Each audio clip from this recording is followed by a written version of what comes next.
अस्सलाम वालेकुम। बुलेटिन में खुशामदीद। मैं हूं शाहजेब अहमद और मैं हूं आयशा अंसारी। सबसे पहले आपको ये बताएंगे कि नवाज शरीफ की लंदन में चाय पीते हुए तस्वीर वायरल हो गई। नून लीगी रहनुमा उस्मा बुखारी ने उसे अपनी प्रोफाइल पिक्चर बना लिया। कहती हैं कि ये कल की तस्वीर है। सोशल मीडिया पर तस्वीर वायरल होने के बाद पीटीआई और नून लीग में लफ्जों की जंग छिड़ गई है। फवाद चौधरी ने कहा कि ये तस्वीरें हमारे निज़ाम इंसाफ, कानून और इंतजामिया का मुंह चढ़ाती हैं। आपको बताएं कि लंदन में चाय पीते हुए नवाज शरीफ की तस्वीर वायरल हुई। नून लीगी रहनुमा उस्मा बुखारी ने इसे प्रोफाइल पिक्चर बनाया और कहा कि ये कल की तस्वीर है। सोशल मीडिया पर तस्वीर वायरल होने के बाद पीटीआई और नून लीग में लफ्जों की जंग छिड़ गई।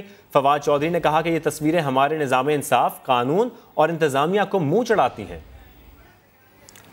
और आपको बताएं कि मुस्लिम लीग नून की रहनुमा उस्मा बुखारी कहती हैं कि एक तस्वीर से खौफजदा लोग हमारा क्या मुकाबला करेंगे। समाज से गुफ्तगू में उनका यह भी कहना था कि एजाजी तौर पर तैनात होने वाले ये तो बताएं कि उनका खर्चा कौन उठा रहा है। मजीद क्या कहा, आइए जानते हैं।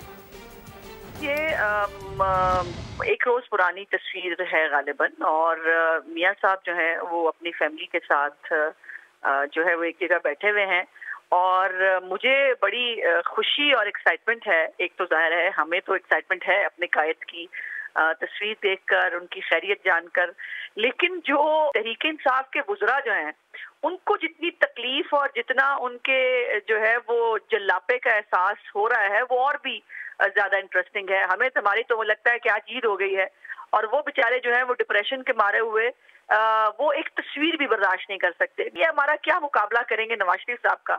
ये एक तस्वीर से खौफजदा लोग हैं। खिसियानी बिल्ली खंबा नोचे है, जो हरासमेंट के उनके ऊपर केसेस हुए उसका आज तक उन्होंने जवाब नहीं दिया, और वो चले हैं दूसरों की पगड़ियां उछालने के लिए। फरदौस आशिक अवान साहिबा ने अंगूठे के नीचे इनको रखा हुआ था, इनको हिलने जुलने की इजाजत नहीं थी। उनके जाते ही इन्होंने पुर्जे निकालने शुरू किए हैं। मेरा सवाल इनसे ये है कि हमें तो ये बता दें कि आप तो एजाजी तौर पर जो है आपके नोटिफिकेशन के अंदर मौजूद है, आप तैनात हुए हैं, आपका खर्चा कौन उठा रहा है, आप कहाँ रह रहे हैं, और आपकी जो सारी अखराजात हैं ये कहाँ से मैनेज हो रहे हैं, जरा इसका भी जवाब दे दें। मियां नवाज शरीफ की तस्वीर तो वायरल हो गई। उस्मा बुखारी ने कहा है कि एक तस्वीर से खौफजदा लोग हमारा क्या मुकाबला करेंगे। इसी पर अदनान आदिल साहब हमारे साथ मौजूद हैं, उनसे बात करते हैं। अदनान आदिल साहब, उस्मा बुखारी ने तो तमाम तर बातों को रद्द कर दिया। वो कहती हैं कि जो एक तस्वीर से खौफजदा हो गए वो हमारा मुकाबला क्या कहेंगे। आप क्या कहेंगे इस पर? बात यह है कि नवाज शरीफ साहब लंदन जब से गए हैं, पहले तो ये था कि वो शायद बहुत ज़्यादा बीमार हैं, वहाँ जाके उनकी कोई सर्जरी होगी और वो अस्पताल में रहेंगे, लेकिन ऐसा कुछ नहीं हुआ। किसी अस्पताल में दाखिल नहीं हुए, ना उनकी कोई सर्जरी हुई, लेकिन उनकी तबीयत लगता है कि बेहतर हो गई है। अब वो अपनी फैमिली के साथ बैठ के चाय पी रहे हैं, तो उसमें क्या बुराई है। अगर एक आदमी बीमार आदमी, और इसमें तो कोई शक नहीं है कि वो बहुत बीमार हैं, उनको हार्ट की तकलीफ़ है, किडनी की है, उनके हार्ट से जो ब्रेन को जाती है शरियान उसकी तकलीफ़ है, उनको कई शुगर का मर्ज़ है। तो यहाँ पे एक तो उनके साथ मसला ये था कि वो जब जेल में थे तो जेल में रहने की वजह से वो डिप्रेशन का भी शिकार हो गए थे और जहनी दबाव का भी शिकार थे। तो उनकी बीमारियाँ जो हैं वो एग्रावेट हो गई थी, ज़्यादा बिगड़ गई थी।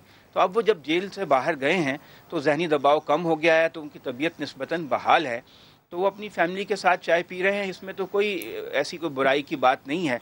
अगर ये समझते हैं कि कोई ऐसा मसला है, गैर कानूनी काम हुआ है और अब उनको वापस आ जाना चाहिए, जो उनको मोहलत मिली थी वापस मिलनी चाहिए, तो ये मीडिया में बयानबाजी की बजाय इन्हें चाहिए अदालत में जाएं, अदालत में दरख्वास्त दें, उन्हें कहें कि भाई मियाँ साहब को एक मखसूस मुद्दत के लिए बाहर इलाज कराने के लिए इजाज़त दी गई थी, अब चूँकि वो मुद्दत गुजर गई है और बज़ाहिर वो सेहतमंद लगते हैं, तो उनको वापस आकर जेल में अपनी सज़ा पूरी काटनी चाहिए। तो ये कानूनी कार्रवाई तो करते नहीं हैं, लेकिन इस तरह की मीडिया के ज़रिए कैंपेन चलाते हैं, और दोनों साइड्स जो हैं वो मीडिया के ज़रिए अपना केस लड़ती हैं, कानून और अदालत में नहीं जाती। अब जब डॉक्टरों के एक बहुत बड़े बोर्ड ने 10-11 डॉक्टर थे, उसमें उन्होंने ये एक सर्टिफिकेट दिया कि मियाँ साहब को कुछ ऐसी बीमारियां लाहक हैं जिनका इलाज पाकिस्तान में नहीं हो सकता, इनका मुल्क से बाहर जाना ज़रूरी है। तो आप इतने जो सीनियर टॉप लेवल के डॉक्टर्स हैं उनकी नीयत पे कैसे शक कर सकते हैं, कैसे कह सकते हैं कि वो सारे झूठ बोल रहे थे। जाहिर है कि उन्होंने कुछ सोच समझ के ही ये रिपोर्ट हुकूमत को दी थी, और उस वक्त पंजाब की जो सूबाई वज़ीर सेहत थी यास्मीन राशिद, उन्होंने भी इस बात की तस्दीक की थी कि मियाँ साहब को कुछ संगीन किस्म के अमराज लाहक हैं और उनकी तबीयत जो है ज़्यादा ख़राब है, और उनके जाहिर है कुछ लोग कह रहे थे कि इम्यूनिटी मुतासिर हुई है, तो इस वजह से उनके जो प्लेटलेट काउंट थे वो गिरने शुरू हो गए थे, जो कि एक खौफ भी था पूरे मुल्क में कि अगर खुदा ना खास्ता कैद की हालत में मियां नवाज शरीफ को कुछ हो गया तो पाकिस्तान में एक बड़ा सियासी बहरान भी पैदा हो सकता है। तो इन्हीं खदशात के पेश नज़र फिर अदालत ने उनको एक खुसूसी। ठीक है अदनान साहब, आप हमारे साथ ही रहिए। हमें इस वक्त ज्वाइन किया है फवाद चौधरी साहब ने, उनसे बात करते हैं। फवाद चौधरी साहब, खुशामदीद कहेंगे आपको। नवाज शरीफ साहब की लंदन में चाय पीते हुए एक तस्वीर वायरल हो गई है और लफ्जी जंग भी जारी है, और इसके साथ साथ उज़्मा बुखारी ये कह रही हैं कि वो खैरियत से हैं और हमें खैरियत जानकर खुशी हो रही है। आप क्या कहेंगे इस तस्वीर के बारे में? खैरियत से हैं वो तो अच्छी बात है और जाहिर है कि वो बिल्कुल सही है। सिर्फ हम तो इस पे हैरान हैं कि ऐसा मिरेकल हुआ, मौजज़ा हुआ कि यहाँ पर तो उस वक़्त उस्मा बुखारी हों या बाकी सारे PMLN के हों या डॉक्टर्स हों, वो तो हमें बता रहे थे कि ये तो बस वहाँ पहुँच जाएं तो ही बड़ी बात होगी। लेकिन उसके बाद पता ये चला कि उनकी जो एक्टिविटीज़ हैं, उनकी जो वहाँ के ऊपर रहन सहन है, उनका जो तमाम है, वो बिल्कुल उसके मुतज़ाद था जो यहाँ पे बातें की जा रही थी। तो लोगों का एतमाद जो मजरू हुआ है वो इस बात के ऊपर हुआ है कि जो उनके हवाले से यहाँ पर जो कुछ कहा गया, जो यहाँ पे रिपोर्टर पार्टी की गई उनको लेकर के, जिस तरीके से उनके केस को प्रेजेंट किया गया, वो उसके बिल्कुल मुतज़ाद वहाँ पर उनका जो लाइफस्टाइल है वो उसके मुतज़ाद है, जिससे लोगों को ये तासुर मिलता है कि दरअसल जो तमाम जो नवाज शरीफ साहब को बाहर ले जाने के लिए जो तमाम एक केस बनाया गया, दरअसल वो झूठ पर मबनी था और एक ड्रामा था। उज़्मा बुखारी साहब, फवाद साहब, उज़्मा बुखारी साहब ये भी कह रही हैं कि डिप्रेशन का शिकार वज़रा एक तस्वीर बर्दाश्त नहीं कर सकते हैं। आप इस पर क्या कहेंगे? पहली बात तो यह है कि डिप्रेशन का तो मामला है नहीं, डिप्रेशन तो इसमें कोई है नहीं। इसमें तो सिर्फ ये है कि हैरत तो जरूर है ना, इतना बीमार आदमी अगर इस तरह से जिंदगी गुजार रहा है तो उस मौजज़े के ऊपर हैरानी जरूर है, डिप्रेशन तो नहीं है। अब या तो ये PMLN के लोग माने, मेरे नज़र में देखिए, आपको जब पॉलिटिक्स में आप करते हैं या लोगों के सामने आप सच बोलें, आप ये कहें कि जी वो बीमार नहीं थे, उनको हम यहाँ से ले जाना चाहते थे, उसके लिए हमने ये सारा केस बनाया था, तो हमारा झगड़ा या कोई लड़ाई नहीं है। और वो अगर वो बीमार थे तो उन्होंने उनको। तो फवाद चौधरी साहब, इंसानी हमदर्दी की बुनियाद पर मियां नवाज शरीफ को बाहर जाने दिया गया था क्योंकि वेंटिलेटर पे कहा जा रहा था कि उनको लंदन में रखा गया है। अब उनकी जो हालत है वो कदरे बेहतर नजर आ रही है, तो अब अवाम ये पूछती है कि वो वापस आके केसेस का सामना कब करेंगे और क्या हुकूमत कोशिश करेगी उन्हें वापस लाने की? देखिए, मेरा मौक़िफ़ तो जो लोगों को पता है पहले दिन से ही क्या है। मैं तो खैर इसके भी खिलाफ था कि उनको इस तरह से बाहर जाने की इजाज़त जो है वो दी जाए, क्योंकि उससे देखें बड़ा एक ये एनॉमली पैदा होती है कि एक आम आदमी के लिए कानून मुख्तलिफ है और जो बासर लोग हैं, अमीर लोग हैं, ताकतवर लोग हैं, उनके लिए कानून मुख्तलिफ है। ये जो एक पाकिस्तान के ओवरऑल जस्टिस सिस्टम में जो एक कहिए कि इससे लोगों का एतमाद मजरू होता है निज़ाम इंसाफ के ऊपर, और निज़ाम इंसाफ में तमाम ही इदारे जो हैं वो शामिल होते हैं। तो जब इस तरह के वाक़यात होते हैं उससे फिर एक जो आम आदमी है उसको लगता है कि ये इंसाफ यहाँ पे इस सोसाइटी में नहीं मिल सकता, और वो उससे फिर मुआशरे की बुनियाद हिल जाती है। जो ये जिस तरीके से बाहर गए और अब जिस तरीके से उनकी तस्वीरें मुश्तहर हो रही हैं, यकीनी तौर के ऊपर वो पाकिस्तान के मुआशरे की एक अफसोसनाक अक्कासी करता। जी बिल्कुल, बहुत शुक्रिया फवाद चौधरी साहब हमारे साथ मौजूद थे। मियां नवाज शरीफ की एक पिक्चर वायरल हुई है, उज़्मा बुखारी ने अपनी प्रोफाइल पिक्चर जिसे बनाया था जिसमें वो चाय पी रहे हैं, और उसके बाद उज़्मा बुखारी ने कहा कि जो लोग इस तस्वीर पर तनकीद कर रहे हैं वो लोग हैं जो सिर्फ तस्वीर पर तनकीद ही कर सकते हैं, हमारा मुकाबला करने की सख्त नहीं रखते। आगे बढ़े और आपको बताएं, वजीर रेलवे शेख रशीद अहमद ने एटमी धमाकों का क्रेडिट 3 सियासतदानों को दे दिया। कहते हैं राजा जफरुल हक, गौहर अयूब और वो खुद एटमी धमाकों के हक में थे। नवाज शरीफ समेत पूरी काबीना ने धमाकों की मुखालफत की थी। आइंदा 90 रोज मुल्क और सियासत के लिए बहुत अहम है। लूली लंगड़ी अपोजिशन इमरान खान का मुकाबला नहीं कर सकती। एटमी धमाका राजा जफरुल हक ने किया, शेख रशीद ने किया और गौहर अयूब ने किया। नवाज शरीफ साहब समेत सारी काबीना एटमी धमाके की मुखालिफ थी। मैं ही वो एक सियासी वर्कर था जो ईरान भी गया इसी एटॉमिक के मसले में, जब डॉक्टर कदीर के खिलाफ मसले पैदा हुए, और कजाफी को भी मैं ही जाके मिला था। ये शरीफों, गिलानियों और जरदारियों ने जिस तरह लूटा है, और इमरान खान का जो एजेंडा था कि किसी डकैत, चोर और पाकिस्तान का खून चूसने वाले लोगों लोगों को माफ नहीं करेंगे। ये 90 दिन पाकिस्तानी सियासत के अहम है। शहबाज और हमजा का केस इतना सीरियस है कि ची करे डी करे, जी का जाना ठहर गया है, सुबह गया है, ये शाम गया है। जिन्होंने तोशा खानों को नहीं माफ किया, करोड़ों रुपए की चीजें कोड़ियों के भाव दी, इमरान खान कहीं नहीं जा रहा। देखें ये अपोजिशन लंगड़ी लूली बेकार करप्ट डिसऑनेस्ट स्लगिश, ये कैबिनेट ये अपोजिशन इमरान खान का मुकाबला करेगी। पंजाब असेंबली का इजलास तारीख में पहली बार लाहौर के मकामी होटल में मुनक्कद होगा। इजलास की तैयारियां भी जारी हैं। आपको बताएं, पंजाब असेंबली का इजलास तारीख में पहली बार लाहौर के मकामी होटल में मुनक्कद होगा। इजलास की इस वक्त तैयारियां भी जारी हैं। आपको बताएं कि होटल में अरकान असेंबली के लिए 371 नशिस्तें लगाई गई हैं, जबकि अरकान के दाखिले के वक्त डिसइंफेक्ट टनल भी लगाए जाएंगे। आपको बताएं कि पहली बार तारीख में पंजाब असेंबली का इजलास लाहौर के मकामी होटल में मुनक्कद होगा और इस वक्त इजलास की तैयारियां भी जारी हैं, जबकि बताया यह जा रहा है कि तमाम अरकान दस्ताने और मास्क पहनकर इजलास में शरीक होंगे और अरकान के दाखिले के वक्त डिसइंफेक्ट टनल भी लगाए जाएंगे। होटल में अरकान असेंबली के लिए 371 नशिस्तें लगाई गई हैं। इजलास तारीख में पहली बार लाहौर के मकामी होटल में होगा। इसी हवाले से मजीद बात करते हैं समा के नुमाइंदे आरिफ मलिक से। आरिफ बताइएगा। जी, ये पहली दफा जो है तारीख में इजलास जो है वो किसी होटल में मुनक्किद किया जा रहा है। ये पंजाब असेंबली का इजलास 5 जून से शुरू होना है। इस इजलास में कोरोना वायरस की वजह से इजलास जो है वो होटल में किया जा रहा है और तमाम तर एहतियाती तदाबीर इख्तियार की जा रही हैं। जो होटल के अंदर इजलास होगा, जो अरकान की कुर्सी है 371 का क्योंकि ऐवान है तो 371 के मुताबिक ही कुर्सियां जो फासले पर लगाई जा रही हैं और तमाम जो सेक्रेटरीज होते हैं महकमों के उनके लिए अलहदा सीट्स लगाई जा रही हैं। असेंबली इंतजामिया के लिए अलहदा सीट्स लगाई जाएंगी, स्पीकर के लिए अलहदा जो कि साथ होगी, उसके साथ ही असेंबली स्टाफ भी बैठेगा। इसी तरह मीडिया के लिए भी अलहदा से सीट्स जो है वो मुख्तस की गई हैं। तमाम अरकान को कहा गया है कि वो मास्क और ग्लव्स पहन कर आएँ और आने से कबल जो है एक गेट के ऊपर जो है वो एक स्प्रे किया जाएगा, क्लोरीन का स्प्रे होगा जिससे जो है वो जरासीम जो है वो मर सकते हैं। तो ये तमाम चीज़ें एहतियाती तदाबीर के तौर पर इस्तेमाल की जाएंगी और इस पहली दफ़ा जो है वो किसी होटल में पंजाब असेंबली का इजलास होगा। और तमाम इससे पहले जो इजलास हुआ था उसमें 100 अरकान को बुलाया गया था ताकि ज़्यादा लोगों की गैदरिंग ना हो सके, लेकिन अब 371 को ही बुलाया गया है और फासले के ऊपर जैन कुर्सियों को रखा गया है ताकि तमाम अरकान इस बजट इजलास में शिरकत कर सकें। अच्छा आरिफ मलिक, ये भी बताएगा कि हॉल में कितनी नशिस्तें लगाई जा रही हैं और कितना फासला रखा जाएगा, और इससे कबल जो इजलास हो रहे थे उसमें कोरोना टेस्ट कराकर आना भी लाजिम था अरकान असेंबली का। इस हवाले से क्या SOPs जारी किए गए हैं?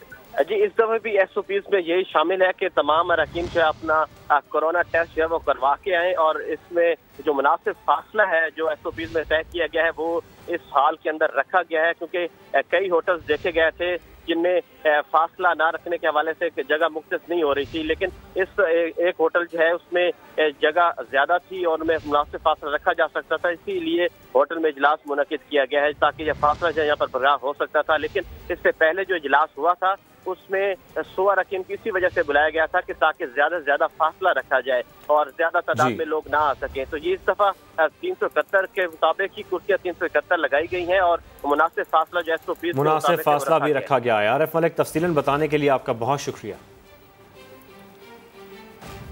लॉकडाउन मजीद रहेगा या नहीं, फैसला कौमी राबता कमेटी के इजलास में पीर को होगा। मुल्क में कोरोना केसेस की तादाद में मुसलसल इजाफा हो रहा है, ऐसे में लॉकडाउन में नरमी होगी या सख्ती। वज़ीर आज़म इमरान खान ने अहम फैसलों के लिए कौमी राबता कमेटी का इजलास पीर को तलब कर लिया है। जी हाँ, इजलास में कोरोना वायरस के खिलाफ उठाए गए इक़दाम पर गौर किया जाएगा।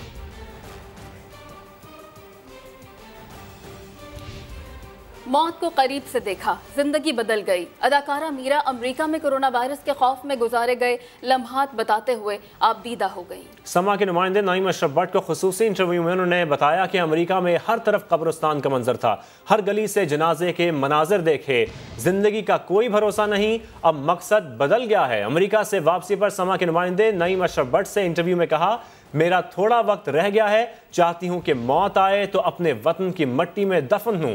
मजीद क्या कहा ये देखते हैं। कैसे कब गई थी आप अमेरिका?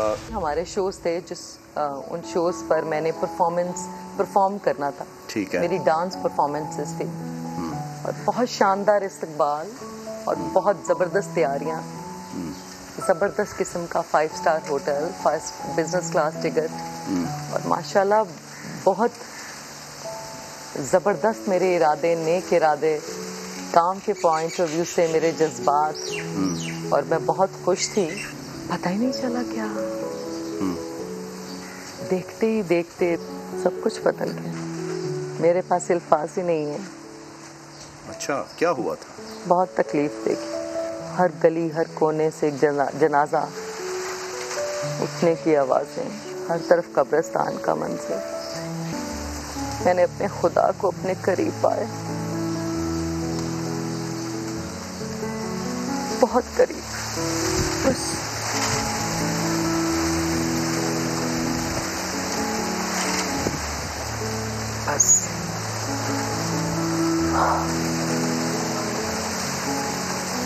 पहली दफा खुदा को। नहीं, आपको ये क्या लगता था कि कोई मौत करीब देख रही थी आप? अच्छा, यानी वो आप पे वो कैफियत आ रही थी कि बस अल्लाह में। क्यों आप पे क्यों तारी हुई थी? आपका कोई पॉजिटिव आ गया था कोविड? नेगेटिव? नहीं, हाँ, ऐसा कुछ नहीं। जब मैं जहाज में पाकिस्तान की सरजमीन पर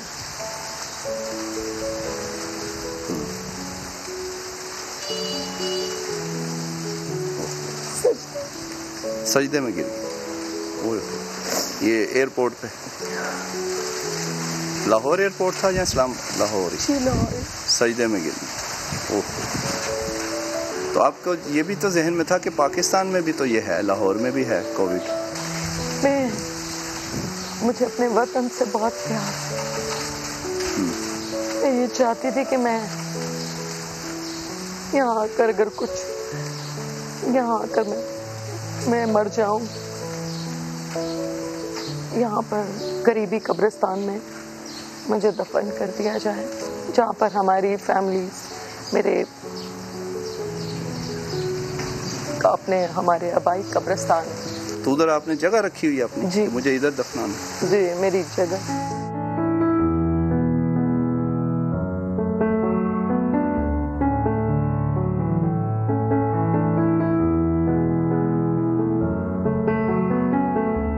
मेरा वजूद, मेरा काम आप सबके लिए है, और आने वाले दिनों में मैं जान कुर्बान कर दूंगी अच्छे कामों के लिए। अच्छा, अच्छे कामों के लिए। और जो डिजर्विंग लोग हैं, जो कि, यानी आप शहीद होना चाहती हैं? शहीद नहीं, मैं अच्छे कामों के लिए पीछे नहीं रहूंगी। ये मिट्टी है, इसी मिट्टी में जा, बस इसी मुल्क में मैं चाहती हूँ कि मेरी जब भी मौत आए, मैं इसी मिट्टी में मुझे दफनाया जाए, और मेरे अपने मुल्क में ही मुझे मौत आए। मैं कहीं किसी और, आप कहीं ना जाएं, इधर ही रहें। मौत तो फिर अल्लाह को पता ही नहीं है कब आ जाए। दुआ तो की जा सकती है अल्लाह ताला से। डर नहीं लगता मुझे, जो अल्लाह वाले लोगों के होते हैं, जिनको खुदा नजर आता है, जो खुदा को पा लेते हैं, वही जज्बात में ऐसा लगा कि मेरी रूह परवाज़ कर गई, और मैं अपने खुदा के सामने। आपकी जिंदगी बदल गई अब? पता नहीं, लगता तो कुछ ऐसे। जी।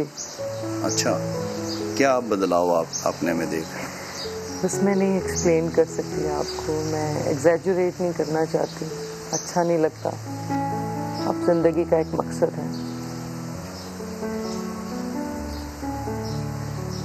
थोड़ा वक्त है, कम वक्त है मेरे पास, बहुत कम वक्त। आपको क्यों लगता है कि आपके पास कम वक्त है? जब अल्लाह को आप, जब खुदा को कम वक्त। अब इसका मतलब है अब आप ग्लैमर की दुनिया में नहीं आ रही वापस? बस मैं इसके ऊपर ज़्यादा बात नहीं करना चाहती। गफलत में डूबा दिल बदल दे, खुदाया कर्म फरमा दिल बदल दे। गफलत में डूबा दिल बदल दें। इसी इंटरव्यू पर मजीद बात करेंगे समा के नुमाइंदा खुसूसी नईम अशरफ भट्ट साहब से। भट्ट साहब, आपने खुसूसी इंटरव्यू लिया है अदाकारा मीरा का। उन्होंने कहा कि ज़िंदगी का अब कोई भरोसा नहीं है और मकसद बदल गया है। अब उनकी ज़िंदगी का क्या मकसद है?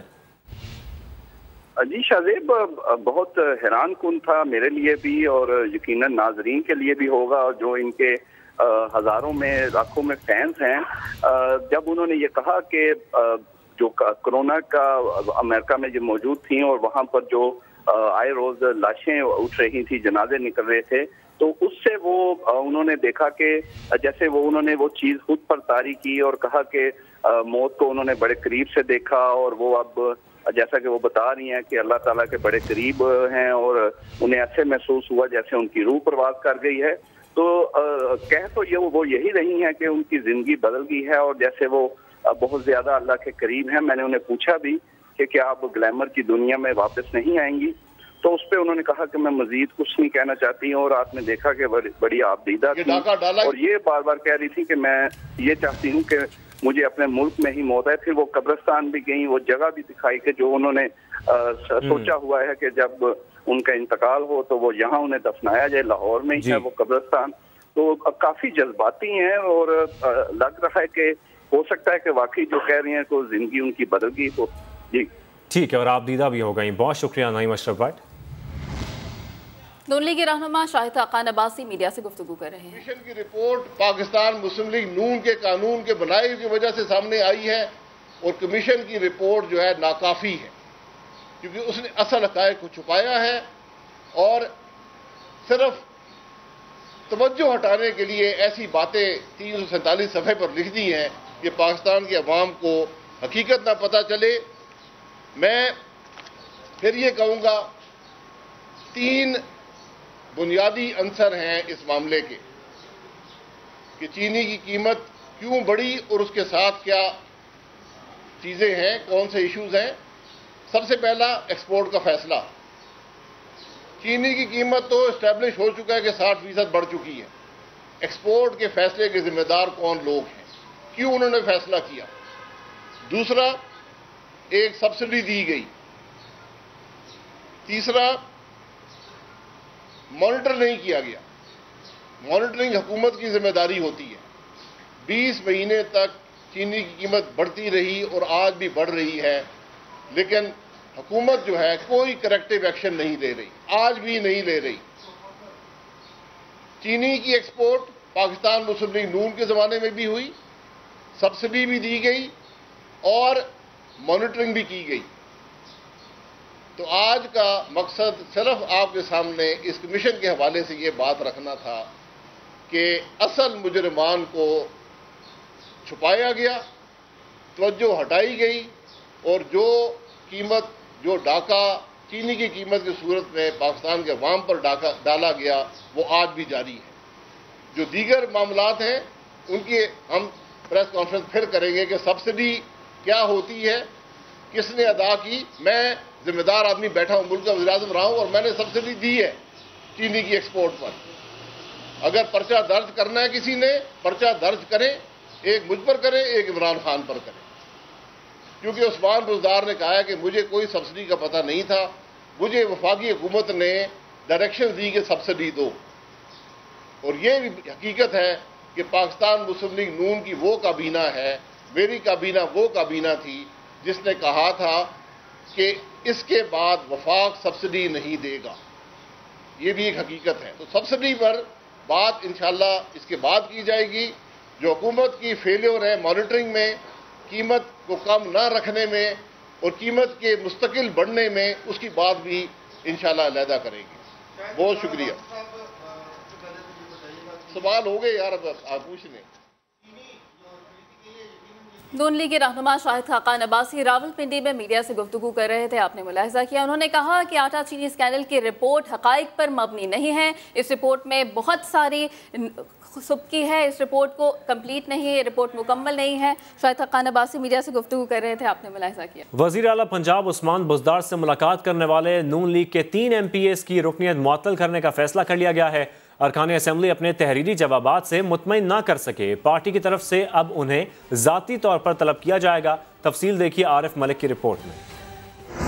6 लीगी MPs की वज़ीर आला पंजाब से मुलाकात का मामला। पार्टी के शोकाज नोटिस पर MPs का जवाब गैर तसल्ली बख्श करार दे दिया गया।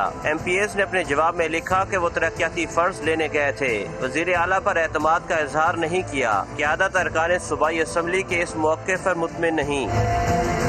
शोकाज नोटिस के बाद MP निशात दहा, अशरफ अंसारी और गियासुद्दीन की रुकनीत मुअत्तल करने के लिए अदालत और इलेक्शन कमीशन से रुजू करने का फैसला किया गया है। दीगर 3 MPs फैसल नियाजी, अजहर चांडियो और गुलाम कासिम हिजरा को जाती तौर पर पेश होने का कहा गया है। नून लीग की क़यादत की जानिब से MPs और MNAs पर वाज़े किया गया है कि वो हुकूमती ओहदेदारों से मुलाकातें ना करें। अगर कोई पार्टी पॉलिसी से हटकर वाबित कायम करते हुए पकड़ा गया तो उसके खिलाफ सख्त एक्शन लिया जाएगा। ज़राए का कहना है कि कोरोना वायरस की वबा में कमी के बाद शहबाज शरीफ MPs और MNAs से मुलाकातें भी करेंगे। आरिफ मलिक, समा, लाहौर। फिलवक्त इतना ही। मजीद अपडेट्स के लिए आप विजिट कर सकते हैं हमारी वेबसाइट sama.tv। इसके अलावा आप हमें फेसबुक और ट्विटर पर भी ज्वाइन कर सकते हैं। एक ब्रेक के बाद आपसे मिलेंगे हेडलाइंस के साथ। आप देखते रहिए समा।